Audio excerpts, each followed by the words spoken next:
Have you ever noticed how British people rarely express direct criticism? They won't often say something like, "This is terrible."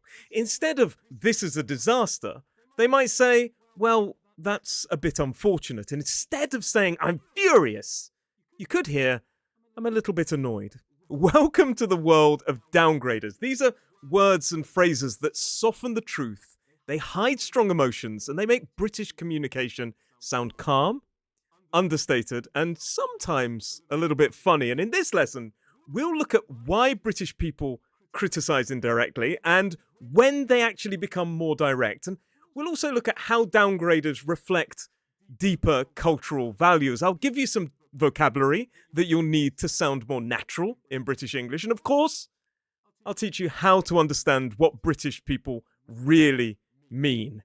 And don't forget, there is a free PDF that you can download in the link below where you can learn far more about this fascinating topic. Hello, you wonderful people. Welcome to English Right Now. My name is Roy, your British English teacher, sometimes known as British English Teacher Roy. And I've been a teacher of English for nearly 15 years. And over those years, I've helped thousands of students like you on their journey towards mastering British English, a modern British RP accent, and of course, learning more about British culture. And in this lesson, we're going to focus on why and when British people criticize very indirectly. But the first thing we need to talk about is what are these things I've said? Downgraders. It's a weird word, but what are downgraders? Well, basically, they are linguistic devices, words, phrases, that minimize intensity and soften the impact of what's being said.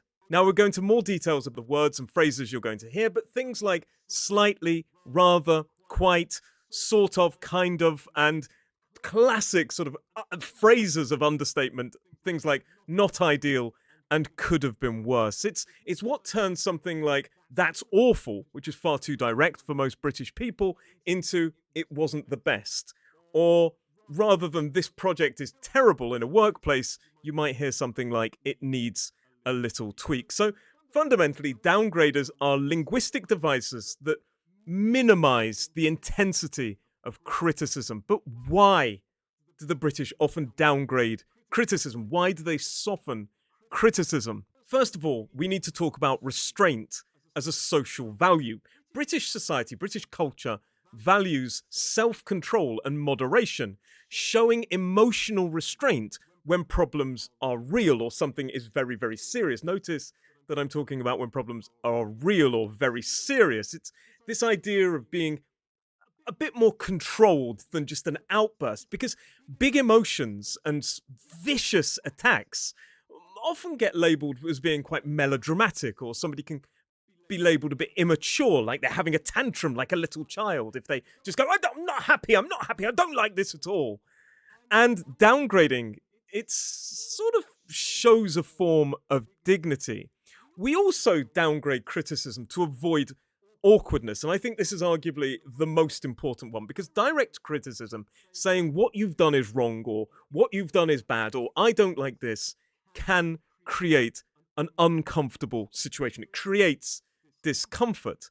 And British people, on the whole, they tend to be quite conflict averse. So by downgrading the criticism, by making it softer, they reduce the chance of conflict and maintain harmony. And in turn, it makes complaints or criticism sound a bit more cooperative and less hostile. I suppose on the whole of it, downgrading keeps everybody socially safe. Nobody's going to become too much under pressure. We've talked a lot about negative face and negative politeness, this idea that we don't like to be imposed upon or put into an awkward situation. And downgrading can keep that sense of harmony. And on a side note, quite often this idea of downgrading things and understatement, it leads into almost humor. A British sense of humor relies quite heavily on this. British people, in general, love irony and understating things. And it shows this kind of humor, this dry wit. Downgrading bad news into dry wit, it shows that you're dealing with a situation, dealing with something really, really bad, but in a kind of way that's not creating too much drama. A good example of this would be a broken down car in the rain. That's terrible. It's an awful situation, but quite often a British person might say something like, well, this is slightly inconvenient, isn't it? And that could lead to laughter. We often use these sort of things like not ideal to talk about the worst thing ever. Oh gosh, that's not ideal. I'll give you a perfect example. This is a real life story. Many, many years ago, when I was a boy in the Victorian age, not well, maybe not that long ago, I used to have a car. And this car, it was my first ever car, and it constantly had problems. It was always sort of breaking down, and there was a problem with the electrics and the ignition. Anyway, I went to a restaurant for dinner. I parked the car in the car park, and when I left the restaurant, somebody, I'm laughing now, but somebody had tried to break into the car.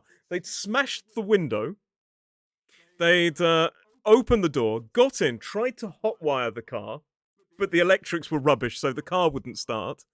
And then for some reason they tried to jam something into the ignition, and the steering wheel had locked, so you couldn't even move the steering wheel. So obviously I had to call a mechanic out. I did actually say, well, it's not ideal. The mechanic came, the roadside assistance from a group called the AA came, and he said, "Are you okay?" And I said, "Well, it's not ideal." I said, "But on the bright side, this car is so bad that even a thief failed to steal it." And I was making jokes, and it kind of alleviated any potential tension. If I was exploding with rage, saying, "Oh, this is the worst day of my life," it would have probably made people feel uncomfortable. Instead, I was maintaining a kind of social balance and making a joke at a situation that was actually quite serious. Somebody tried to steal my car, and they'd done thousands of pounds worth of damage, but no amount of drama or explosion was going to repair that car. So instead, I showed that I was dealing with the situation, even though deep inside I was really upset. And keeping with the theme of comedy, British people often downplay something very, very serious. But when something's quite minor and trivial, they sometimes make a lot of it. They really kind of complain about it. And it's because it's a kind of mutual moaning point that people can kind of get on and sort of talk about. So it's an interesting thing. Notice before I said when it's a real problem or a serious issue, they will play it down. It is funny to get overly annoyed about something trivial. So, for example, oh, there's temporary traffic lights on the road. What a nightmare! Nightmare is a classic one. A nightmare, it's not really a nightmare. It's a minor inconvenience, but my car nearly got stolen. Not ideal. Again, this all bleeds into the idea of humor, but the main point I would say is about avoiding awkwardness and awkward situations. Now, one question I often get asked relates to, is the criticism really important if they're downgrading it? Absolutely. We are criticizing, we are saying exactly what we mean, but we are playing by certain cultural rules. Now, we are talking about British culture, which is quite indirect. If we talk about a more direct culture, they tend to use strong upgraders. So instead of saying something is unacceptable, they will add words like totally or completely. This is totally unacceptable. And if you live in a more direct culture, then that is completely normal. In fact, that's how you should conduct yourself. But if you go to an indirect culture, like British culture, they tend to use more indirect language and use downgraders. Instead of saying that's totally unacceptable or just straight that's unacceptable, they'll say this is a bit of a problem. Both the indirect and direct criticism mean exactly the same thing. They're just playing by different cultural rules. If I, as a British person who tends to use downgraders, moved to a more direct culture, then I need to be prepared to speak in a more direct way that will get my point across. That's the joy of cultures across the planet. But now let's talk about some common British downgraders. Let's talk about some language. So first of all, we have some classic kind of mini modifiers. Words like a bit. So instead of saying it's late, isn't it? We might say it's a bit late, isn't it? Also, words like a little, I'm a little disappointed. Slightly, yeah, that's slightly odd. Or somewhat, which, in my opinion, somewhat is a little bit less common than it once was. It's somewhat complicated. Other words you may hear are things like small, few, minor, and so on, so on. It's things that basically reduce the impact of the next word. There's a small problem. There are a few issues. There's a minor issue. We also tend to use words like these, sort of. It sort of went wrong. Or kind of. I kind of expected this to be an issue, but not maybe to this level. There, again, we use the word maybe.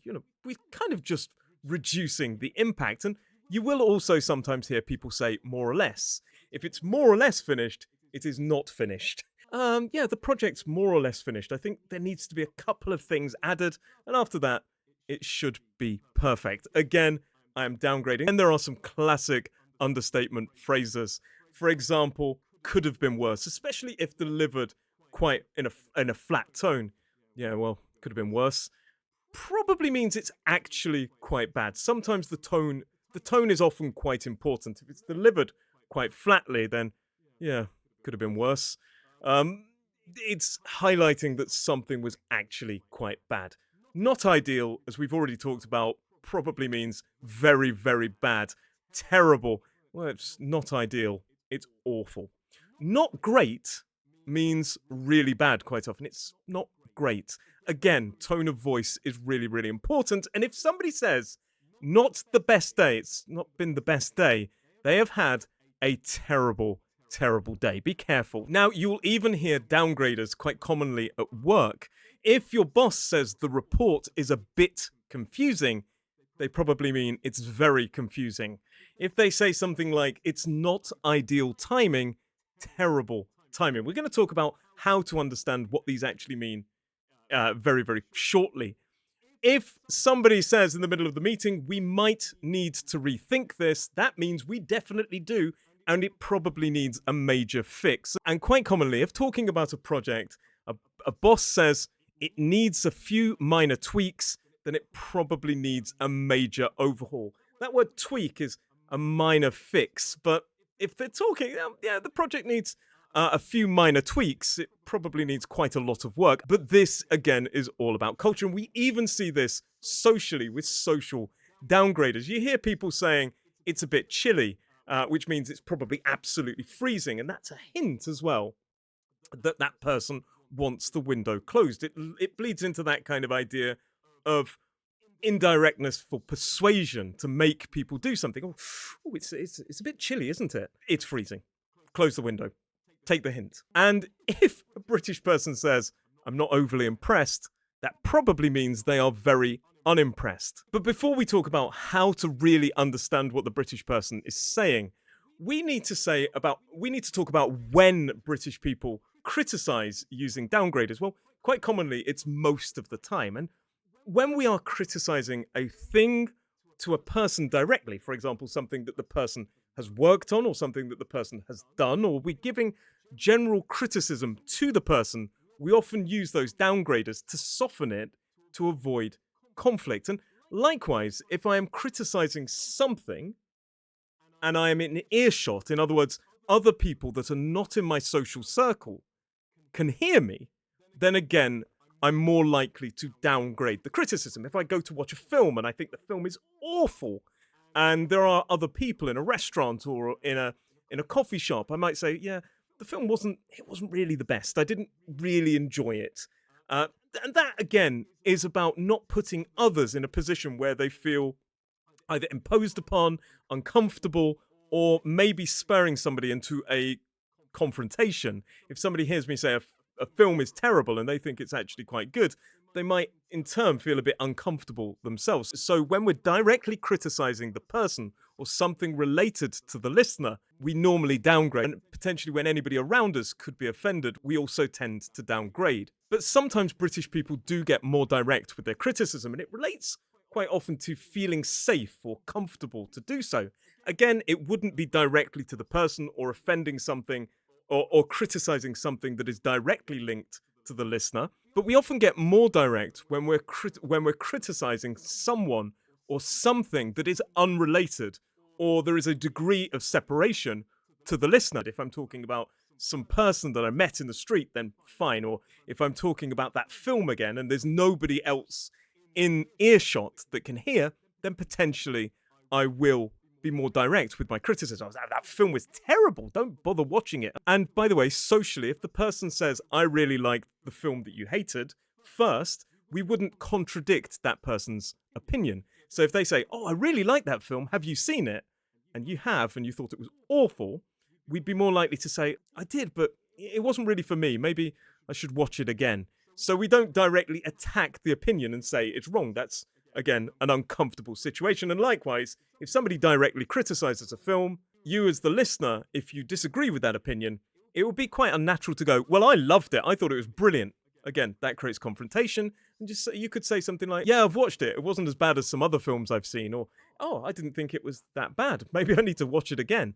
Again, it's not disagreeing with the person's opinion, but you're still expressing your point. Another way that British people may get more direct with criticism is for shock value. If that person wants to shock the listener or shock people around them, potentially they could become more direct in criticism. And finally, a British person may become more direct in criticism if they feel that the listener, has not been helpful if the criticism is aimed towards them. So, for example, you go into a shop, this wasn't the best, I'm afraid there's a hole in my jumper, and the person says, "Well, what do you want me to do about it?" We maybe give them a couple of tries, like, "Oh, well, I just thought maybe there's a chance I could return it because it wasn't the best quality, it wasn't what I expected." If the person again refuses to help or is completely unhelpful, then again, we may become more direct. You've given the opportunity for the person to react by being polite and more indirect the first couple of times. And that's a key point to talk about. Downgraders often obligate action by disguising the criticism. If I say, "That is completely wrong," then I may trigger defensiveness. I may make you defensive. What do you mean? That's rude. In fact, saying for British people, "This is completely wrong," is quite direct and could be perceived as quite rude. Instead, somebody may be more indirect and say, "Look, this is a bit off." It's softer, but intriguingly, it kind of obligates correction. Why? Because the listener cannot argue with "this is a bit off" without looking oversensitive, without looking too dramatic. This is the idea that downgraders shift a responsibility. So by being indirect, by using downgraders, the speaker avoids sounding rude, and the listener feels a bit more pressured to act because the criticism is reasonable and it's not offending them directly or affecting their autonomy. The thing is, soft words tend to have a strong social effect. But how do you understand what a British person is really saying? Well, first of all, listen for the word at the end of a positive sentence. That's the most important word. A bit rubbish means rubbish or very rubbish, but focus on the word rubbish. A bit bad probably means terrible. Listen for that word bad and think that I'm downgrading it, so possibly you need to translate it as upgraded. And likewise, at work, needs some work probably means needs work or needs a lot of work. When not is in the sentence, think the opposite. Not great, the opposite of not great, awful. Not the best, awful. So great and the best, both quite positive, but putting not in there switches it round. And something like not the worst could mean all right, okay, pretty good. And again, tone of voice is massive in the delivery. Well, it's not the worst day ever. Sounds like it's been pretty bang average. Whereas, well, not the worst day ever, to be honest. Probably means it's a great day. So remember, when in Britain, you will hear that British people will downgrade their emotions. Instead of saying furious, they'll say something like a bit annoyed. And downgraders are not just words, they are cultural tools. They let British people stay calm, avoid drama, and even laugh at serious situations like my car being broken into. But beneath the politeness, downgraders definitely carry weight. As we've seen, they can obligate a response or signal very strong criticism. Remember, there is a free PDF that you can download to learn even more about this lesson. But from me today, I just want to say thank you very much for watching this lesson, and I will see you in the next one.